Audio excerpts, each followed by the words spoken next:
Assalamu alaikum wa rahmatullahi wa barakatuhu. Innal hamdulillah innal hamdulillahi nahmaduhu wa nasta'inuhu wa nastaghfiruhu wa na'udzu billahi min shururi anfusina wa sayyiati a'malina. Man yahdihillahu فلا مضل له ومن يضلل فلا هادي له وأشهد أن لا إله إلا الله وحده لا شريك له وأشهد أن محمدا عبده ورسوله.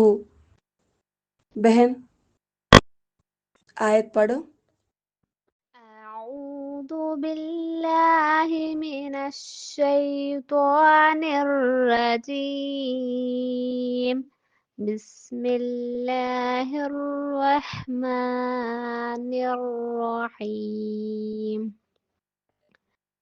قل لا يعلم ما في السماوات والأرض الغيب إلا الله وما يشعرون أيان يبعثون. ما شاء الله بارك الله لا حول ولا قوة إلا بالله. رب اشرح لي صدري ويسر لي أمري واحلل عقدة من لساني يفقه قولي. رب زدني علما اللهم فقهني في الدين آمين يا رب العالمين. నా ధార్మిక సోదరి సోదరమణులారా, అల్లాహ్కు భయపడుతూ ఉండండి. ఆయన భీతిని కలిగి ఉండండి.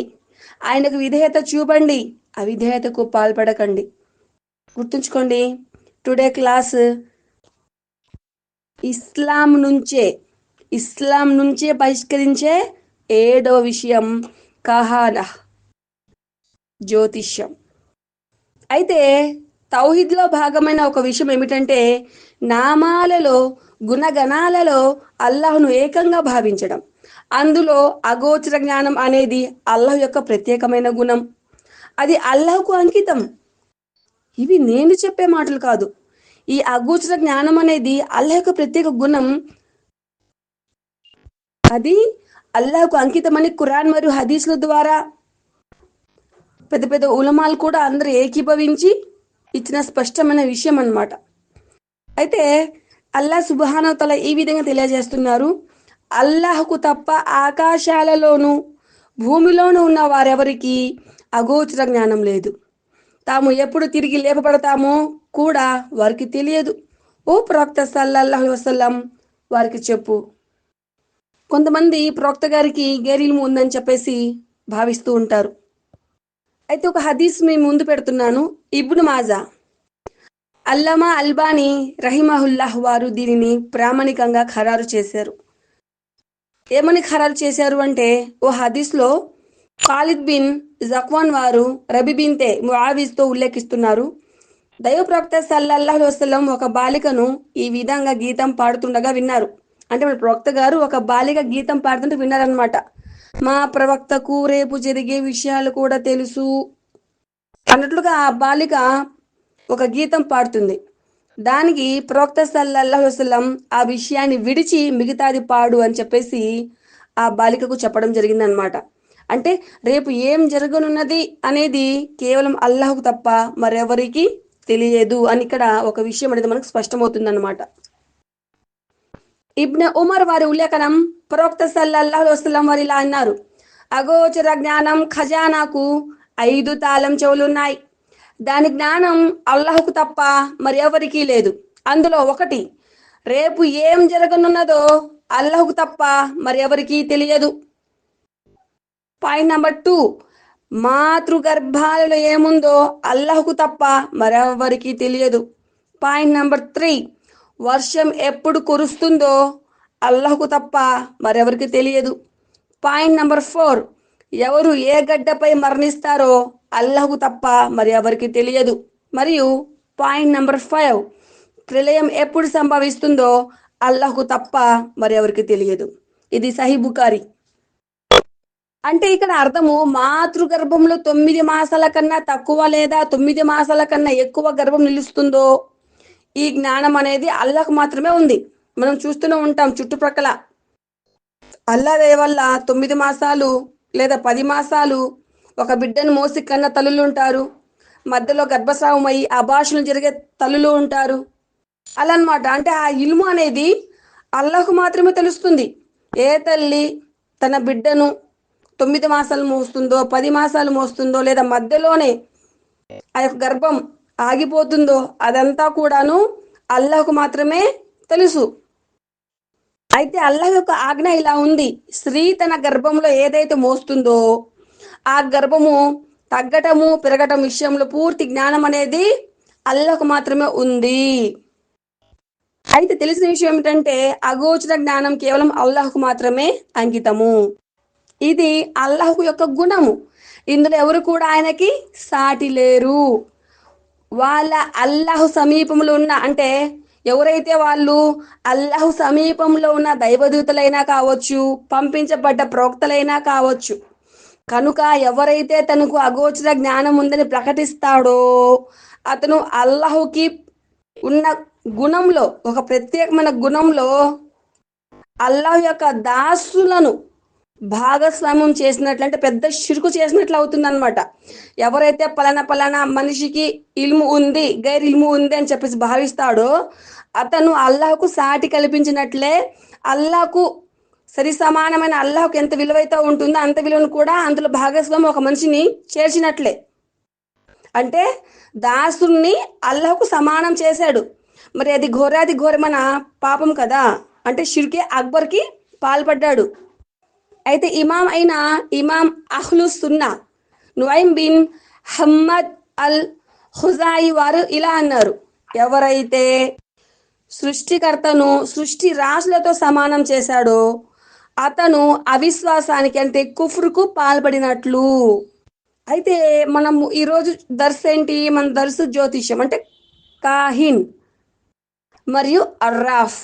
ఈ కాహిన్ అంటే ఎవరు? ఈ అర్రాఫ్ ఎవరు? ఈ కేటగిరీలు అంటే ఏంటి? అసలు ఈ వర్గాలు ఏంటి? ఈరోజు మనము తెలుసుకుందాం ఇన్షాల్లా. అయితే నా ధార్మిక సోదరమనులారా, ప్రజల్లో కొందరు అగోచర జ్ఞాన విషయంలో అల్లాహ్కు సాటిగా సమానులుగా ప్రకటిస్తూ ఉంటారు. అయితే ఎవరైతే నాకు గైర్ ఇల్ము ఉంది, నాకు అగోచర జ్ఞానం ఉందని ప్రకటించుకుంటాడో అతను కాహిన్ కింద పరిగణించబడడం జరుగుతుంది అనమాట. అతన్ని కాహిన్ కేటగిరీ కింద పరిగణించబడడం జరుగుతుందన్నమాట. ఈ అర్రాఫ్ అంటే ఇందులో చాలా మంది అంటే గుప్త విద్య కలిగిన వాడు అని వస్తుంది, జ్యోతిష్యుడు అని వస్తుంది, చేతబడి చేసేవాళ్ళు, వీళ్ళందరూ కూడా ఈ అర్రాఫ్ వర్గంలోకి వచ్చేస్తారనమాట. కాబట్టి చేతబడి ఈ జ్యోతిష్యం చెప్పేవారు, ఈ గుప్త విద్య కలిగింది అని చెప్పుకునే వాళ్ళు వీళ్ళందరినీ కూడా అరబీ భాషలో అర్రాఫ్ అంటారనమాట. ఎవరైతే వారి యొక్క విద్య ఇలా ఉందని చెప్పి ప్రకటించుకుంటాడు, ఒక జ్యోతిష్యుడు ఉంటాడు లేదా ఒక గుప్త విద్య కలిగిన వాడు ఉంటాడు. అంటే వాడు లేడు అంటే వాడు ప్రకటించుకుంటున్నాడు అంతే. చేతబడి చేసేవాడు ఉంటాడు. అలా వాళ్ళకి అర్రాఫ్ అని చెప్పేసి అంటారనమాట అరబీలో. అయితే ఒక హదీస్ చూడండి. షేక్ సాలెహ్ అల్ ఉసైమీన్ రహిమహుల్లా అన్నారు, కాహిన్ అనే పదానికి అర్థం అంచనా ఆధారం లేని విషయాల ద్వారా వాస్తవాలు సేకరించడం. అంచనా ఆధారం లేని విషయాల ద్వారా వాస్తవాలు సేకరించడం అంటే అజ్ఞాన కాలంలో ఎవరి వద్దకైతే శైతానులు వచ్చేవో వాళ్ళు ఇదే పని చేసేవారు అనమాట. అజ్ఞాన కాలంలో ఎవరి వద్దకైతే శైతానులు వచ్చేవో వాళ్ళు ఇదే పని చేసేవారు. అంటే శైతానులు ఆకాశం నుంచి సమాచారాలను అందించేవారు అనమాట. అప్పుడు ఈ జ్యోతిషులు ఏం చేస్తూ ఉంటారు? శైతానుల నుంచి అందిన సమాచారంతో సొంత మాటలు ఒక 100 కలిపి ప్రజలకు చెప్పేవారు అనమాట. ఒకవేళ వీళ్ళు చెప్పిన మాటలు నిజమైతే ప్రజలు వీళ్ళకు దగ్గరయ్యి ప్రతి సమస్యకు పరిష్కారం కొరకు వీళ్ళనే ఆశ్రయిస్తూ ఉంటారనమాట. ఈ భవిష్యవాణి తెలుసుకునేవారు అనమాట. ప్రజలు వెళ్ళి వారి యొక్క సమస్యలు చెప్పి భవిష్యవాణులు అనేది తెలుసుకుంటూ ఉంటారనమాట. కాబట్టి మనకి ఇప్పుడు ఏం తెలిసింది? కాహిన్ అంటే భవిష్యత్తులో జరిగే అగోచర విషయాన్ని తెలియజేసేవాడు అని ఇలా ప్రజల ప్రచారం ఉందన్నమాట. కాహిన్ అంటే భవిష్యత్తులో జరిగే అగోచర విషయాన్ని తెలియజేసేవాడు అని. అయితే ఈ జ్యోతిష్యుడు అగోచర జ్ఞానం నిరూపించడానికి రెండిట్లో ఒక మార్గం ఎన్నుకుంటాడనమాట. ఇక్కడ ఏం చేస్తాడు జ్యోతిష్యుడు? వాడి యొక్క అగోచర జ్ఞానాన్ని నిరూపించుకోవడానికి రెండు మార్గాలు ఉంటాయి. ఆ రెండు మార్గాల్లో ఒక మార్గాన్ని ఎన్నుకుంటాడు. అది ఏంటి? మొదటి మార్గం చూద్దాం. దైవదూతల నుంచి సమాచారం దొంగలించే శైతానుల మాటలు వినటం. దీని ఆధారం సహీ బుఖారిలో ఆయిషా రదియల్లాహు అన్హా వారి యొక్క ఉల్లేఖనం ఉందన్నమాట. అయితే ఇక్కడ దైవదూతలు ఆకాశం మబ్బుల్లో వస్తారు మరియు అల్లాహ్ తీసుకున్న నిర్ణయాలను తెలియజేస్తారు. అక్కడున్న శైతానులు రహస్యంగా ఆ మాటలను దైవదూతల నుంచి విని ఈ చేతబడి చేసే వాళ్ళు, జ్యోతిష్యాలు చెప్పే వాళ్లకు తెలియజేస్తారనమాట. అప్పుడు వాళ్ళు ఆ విన్న మాటల్లో తమ తరపు నుంచి అబద్ధాలు వందగలిపి తమ వద్దకు వచ్చే ప్రజలకు చెప్తారనమాట. ఇది బుఖారి హదీస్ అన్నమాట. స్వతహాగా వాళ్ళకి గైర్ ఇల్ము అనేది ఉండదు. వాళ్ళు ఏం చేస్తూ ఉంటారు? శైతానులతో సావాసం చేస్తూ ఉంటారు. ఏదైతే ఈ శైతానులు దైవదూతల యొక్క ఏదో మాట్లాడుకుంటూ ఉంటారు కదా, ఈ యొక్క దైవదూతలు ఆకాశ మబ్బులోకి వచ్చినప్పుడు మాట్లాడుకునే సమయంలో అల్లాహ్ యొక్క తీసుకునే నిర్ణయాలు ఆ శైతానులు రహస్యంగా వింటూ ఉంటాయి. ఒకటి అర ఆ విన్న తర్వాత ఆ మాటలను తీసుకొచ్చి పలానా ఎవరైతే స్నేహం చేస్తూ ఉంటారో ఆ జ్యోతిష్యుడికి చెవిలో ఊదుతూ ఉంటాయన్నమాట. కాబట్టి మనకు తెలిసిన విషయం ఏమిటి? జ్యోతిష్యులు ప్రజలకు అబద్ధమైన విషయాలను చెప్తారు. ఒకవేళ వాళ్ళు చెప్పిన విషయంలో ఏదైనా సత్యం ఉంటే అది శైతాను దొంగలించిన మాటల్లో నుంచి ఉంటుందన్నమాట. అంతే అంతే తప్ప వాళ్ళు చెప్పే అగోచర జ్ఞానానికి సంబంధమే ఉండదు. ఈ విధంగా ప్రజలు వాళ్ళు చెప్పే విషయాల్లో ఆ ఒక్క సత్యమైన మాట వల్ల వాళ్ళు చెప్పే 100 అబద్ధాలను కూడా నమ్మేస్తూ ఉంటారు అనమాట. వాళ్ళ యొక్క మాయ వల్ల చిక్కుకుంటూ ఉంటారు. అర్థమవుతుందా? వాళ్ళ యొక్క మాయ వల్ల అంటే వాళ్ళకి కరెక్ట్గా ఒక విషయం 2 విషయాలు కరెక్ట్గా చెప్తారు. అంటే వాళ్ళకి కలిసేలా చెప్తారు. ఆ 1కి 2కు 100 అబద్ధాలు చెప్పిన అవన్నీ కూడా నిజమే అని చెప్పేసి మభ్య పెడుతూ ఉంటారు అనమాట ప్రజలు. ఆ యొక్క 100 విషయాలు ఒక్కొక్కసారి ఏం జరుగుతుందంటే ఆ 100 విషయాలు తప్పుగానే చెప్తారు, అది కూడా నిజమే అని చెప్పేసి భావిస్తూ ఉంటారనమాట. ఇది మొదటి దారి, వాళ్ళు ఎంచుకునే మొదటి దారి. అయితే ఇప్పుడు రెండవ దారి అంటూ చూద్దాం. జిన్నులను ఆశ్రయించడం. మొదటి దారి ఏంటి?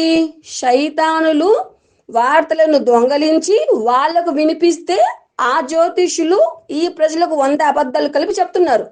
అది మొదటి మార్గం. అయితే రెండో మార్గం జిన్నులను ఆశ్రయించడం. ఆ జిన్ ఏం చేస్తూ ఉంటాడు? ప్రతి మానవుడితో పాటే ఉండేవాడైనా కావచ్చు. నాతో పాటు కూడా ఒక జిన్ ఉందండి, ఇప్పుడు మీతో పాటు కూడా ఒక జిన్ ఉంది. ప్రతి మనిషి వెంట ఒక జిన్ అనేది ఎప్పుడు ఉంటూనే ఉంటుంది. అది ప్రతిసారి ఒక చెడు వైపుకు మనిషిని పురిగొల్పుతూ ఉంటుందన్నమాట. అర్థమవుతుందా? ఆ జిన్ను మనతో ఉండే జిన్నుతో అయినా కావచ్చు, లేదా వేరే జిన్ అయినా కావచ్చు. ఇది ఎలా అంటే ప్రతి మానవుడితో పాటు ఒక జిన్ను నిమిత్తమై ఉంటాడు.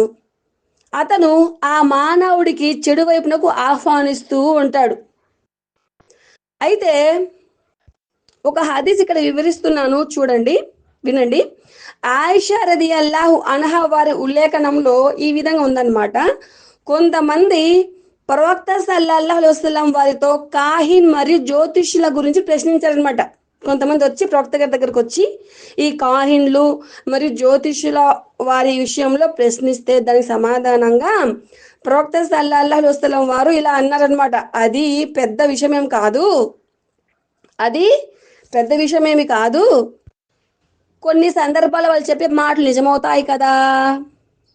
అంటే వాళ్ళు ఎవరైతే కాహిన్లు ఉంటారో దైవదూతల నుంచి దొంగలిస్తారు కదా వార్తల్ని, దొంగలించి ప్రజలకు చెప్తారు కదా 100 అబద్ధాలు కలిపేసి.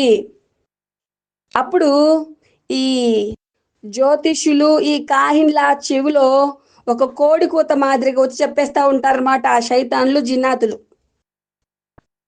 దానికి 100 అబద్ధాలు కలిపి వాళ్ళు ప్రవేశపెట్టు అంటే ప్రజలకు చెప్తూ ఉంటారనమాట. 100 అబద్ధాలు కలిపి 2 నిజాలకు మరి ఒక 100 అబద్ధాలు కలిపి చెప్తూ ఉంటారు. అది పెద్ద విషయం ఏమి కాదు. ఎవరైతే ఈ జ్యోతిషులు కాహిన్ల దగ్గర ఉండే శైతానులు మరియు జిన్నాతులతో స్నేహం చేస్తూ ఉంటారని చెప్పేసి ప్రవక్త గారు అక్కడ వారికి చెప్పడం జరిగిందనమాట. అయితే కాహిన్లకు మానవులతో పాటు ఉండే జిన్నాతులకు సంబంధం ఉంది అని చెప్పడానికి ఇది ఒక ఆధారం. ఎందుకంటే ప్రతి మానవుడితో పాటు, అర్థమవుతుందా, ప్రతి మానవుడితో పాటు ఒక జిన్ అనేది నియమితమై ఉంటాడనమాట.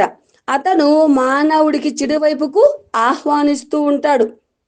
ఆ జిన్ ఆ వ్యక్తి యొక్క ప్రతి రహస్యాన్ని ఎరిగి ఉంటాడు, అంటే తెలిసిన వాడే ఉంటాడు, పక్కనే ఉంటాడు కదా.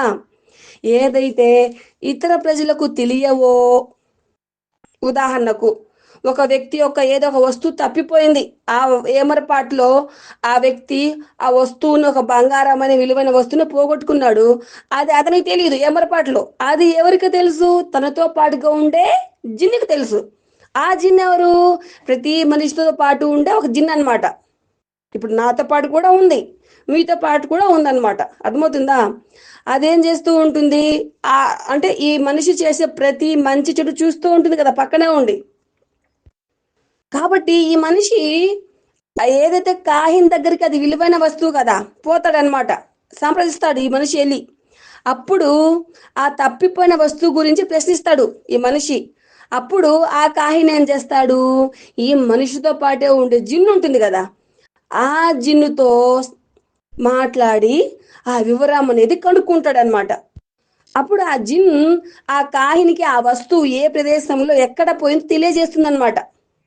ఆ తర్వాత ఆ కాయిను ఆ యొక్క ఏదైతే ఆ జిన్ తెలిపిన విషయం ఉంటుందో ఆ విషయానికి 100 అబద్ధాలు కలిపి ఆ యొక్క వ్యక్తికి ఆ ప్రదేశాన్ని తెలియజేస్తాడనమాట. అయితే చివరికి ఆ వ్యక్తి పోగొట్టుకున్న వస్తువును పొందిన తర్వాత కాహినికి అగోచర జ్ఞానం అనేది ఉంది, ప్రతి మాట నిజమే అని చెప్పి అతను భావిస్తాడనమాట. అంతే కదా, అంతే భావిస్తాడు. మరి వాస్తవానికి ఆ కాహినికి అంత సీన్ లేదు, అతనికి అగోచర జ్ఞానం అనేది లేదు.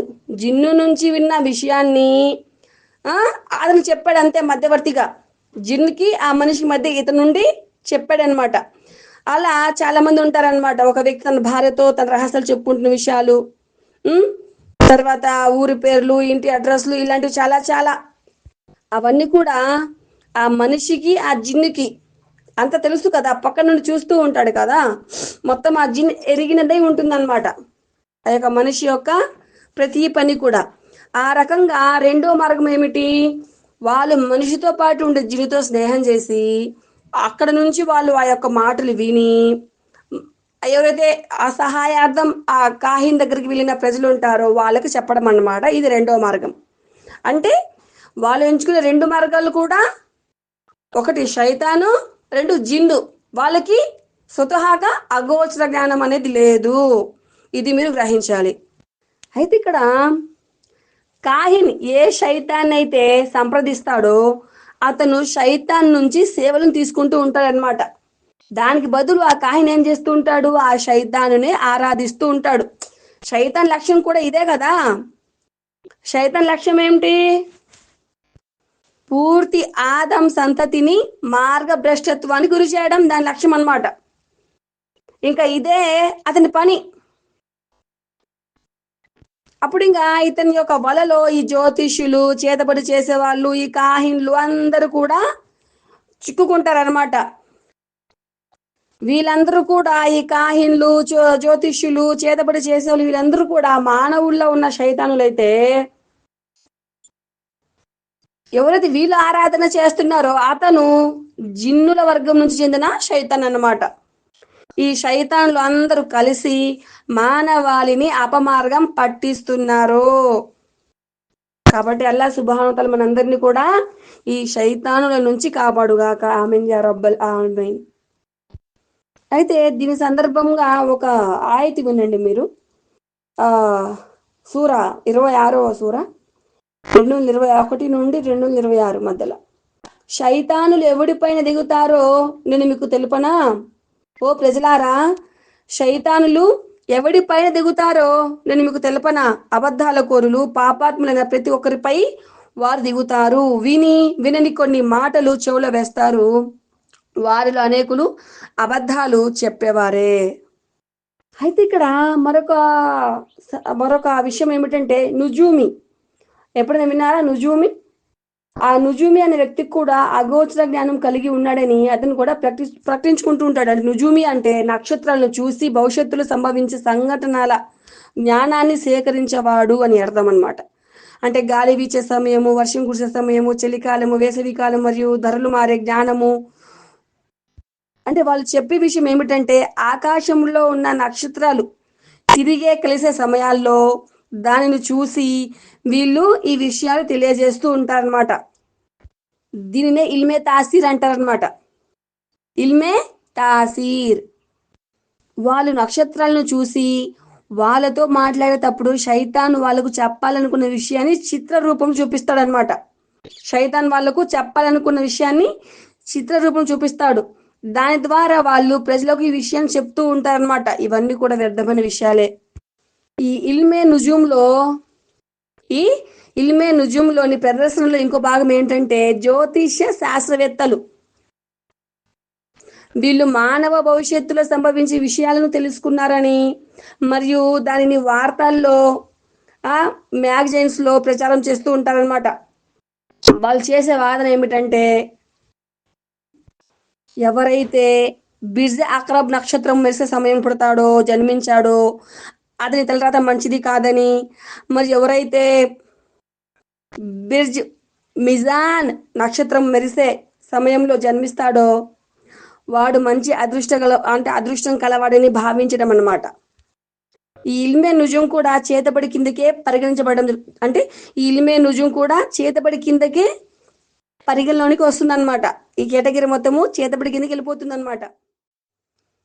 అయితే నా ధార్మిక సోదరమణులారా, ఇస్లాం ధర్మం యొక్క ప్రత్యేకత ఏమిటంటే మానవుడికి చేసే మార్గదర్శకాలు ఎలా ఉంటాయంటే అందులో ఇహపరలోకాల సాఫల్య రహస్యం దాగి ఉంటుంది.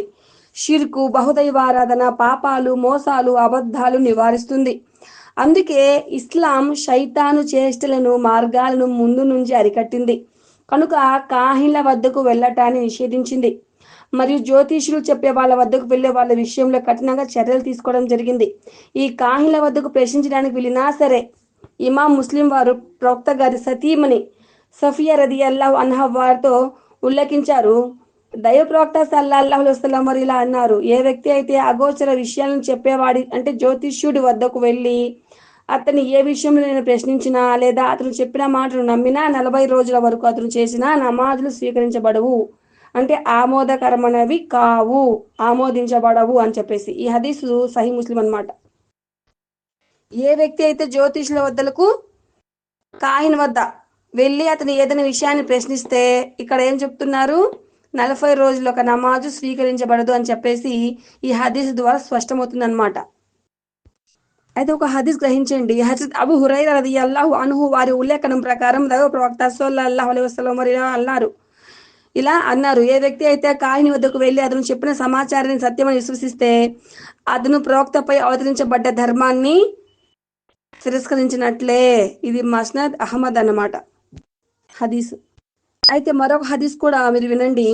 హజరత్ ఇమ్రాన్ బిన్ హుసైన్ రదియల్లాహు అన్హు ఈ విధంగా ఉల్లేఖించారు: ప్రవక్త ముహమ్మద్ సల్లల్లాహు అలైహి వసల్లం ఈ విధంగా ప్రబోధించెను: శకనము తీయువాడు తీయించువాడు, గుప్త విద్య చేయువాడు చేయించువాడు, జాదు చేయువాడు చేయించువాడు మనలో లేరు, అంటే ఇస్లాంలో లేరు. ఏ వ్యక్తి అయినా గుప్త